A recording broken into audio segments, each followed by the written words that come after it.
Da mesma forma como a gente pode traçar os diagramas de espectro e fase de uma série de Fourier, a gente pode traçar os diagramas para uma transformada de Fourier. A diferença é que agora não existe um período fundamental. Então não existe a frequência fundamental. Todas as frequências são permitidas. A gente pode ter frequências reais indo de menos infinito até mais infinito. A transformada de Fourier é definida como a integral de menos infinito a mais infinito de f de t n menos i ômega t dt.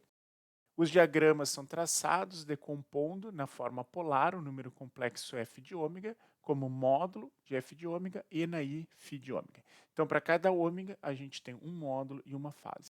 E depois a gente traça o gráfico de cada uma dessas duas funções. Vamos ver o exemplo da função f de t igual a e na menos a módulo de t, onde a é uma constante positiva e cuja transformada de Fourier é f de ômega igual a 2a sobre a quadrado mais ômega quadrado. Então aqui eu já estou partindo da transformada de Fourier feita, eu calculei essa transformada de Fourier em vídeos anteriores e não vou refazer aqui por simplicidade.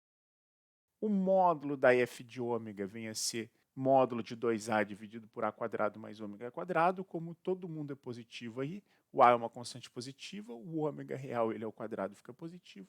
A gente tem que a função é igual ao seu próprio módulo. Como a função é positiva, a fase é sempre zero. Então esse é um caso bastante simples, em que eu tenho o módulo de f de ômega como uma função bem simples, 2a dividido por a quadrado mais ômega quadrado, e o φ é zero. Aqui embaixo eu tracei o gráfico da função no tempo, e na direita eu tenho o diagrama de espectro. Primeiro a amplitude, que é o gráfico do módulo de f de ômega, e bem à direita o gráfico da fase, um gráfico sem graça porque é sempre zero. Vamos para o segundo exemplo. F de t igual a t e na menos a módulo de t, onde a de novo é uma constante positiva. Agora a transformada de Fourier menos 2 i ômega dividido por a quadrado mais ômega quadrado. O módulo dessa função é 2 módulo de ômega dividido por a quadrado mais ômega quadrado. E a fase precisa ser estudada. Então, essa função, a transformada de Fourier, é imaginário puro. Tem duas situações, quando a parte imaginária é positiva e quando a parte imaginária é negativa. Então, a fase vai ser π meios, quando a parte imaginária é positiva, e menos π meios, quando a parte imaginária é negativa. Então, a gente vê que como a gente tem menos ômega, quando o ômega é negativo, a parte real é positiva, a fase é π meios. E, analogamente, quando o ômega é positivo, a parte imaginária é negativa, a fase é menos π meio. Aqui embaixo a gente tem o gráfico da função no tempo e à direita os diagramas. No centro, o diagrama de amplitude e à direita o diagrama de fase.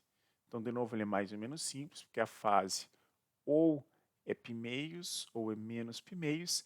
E no centro, onde a transformada de Fourier é nula, a gente poderia definir a fase de várias formas diferentes. Ela não está unicamente definida, né? A função vale zero, qual que é a fase do número complexo zero, não está bem definido. Então, eu coloquei zero, é uma escolha. Agora, o nosso último exemplo é um pouco mais completo.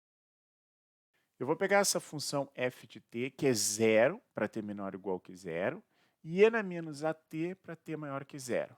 Então, o gráfico dessa função fica descontínuo. Vejamos aqui. A função é zero para t menor ou igual que zero, e aí n menos at para t positivo. O a é uma constante positiva novamente. Eu vou calcular essa transformada de Fourier a partir da definição. Então, eu tenho a integral de menos infinito a mais infinito de f de t n menos i ômega t. Para t menor ou igual que zero, f de t é zero. Então, eu desprezo essa parte da integral. Ficou a integral de zero a infinito de n menos at, n menos i ômega t.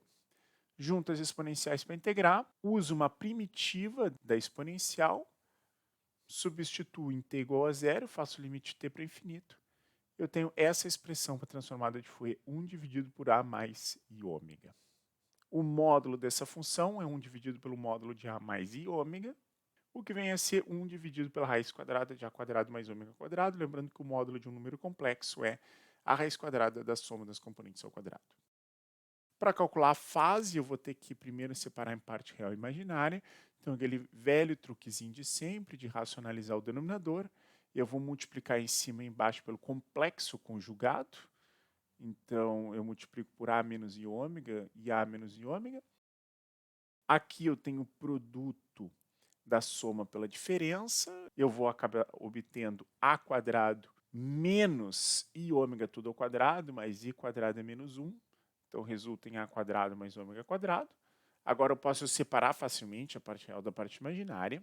A parte real é a dividido por a quadrado mais ômega quadrado. E a parte imaginária é menos ômega dividido por a quadrado mais ômega quadrado. Agora é importante observar os quadrantes em que esse número complexo pode estar.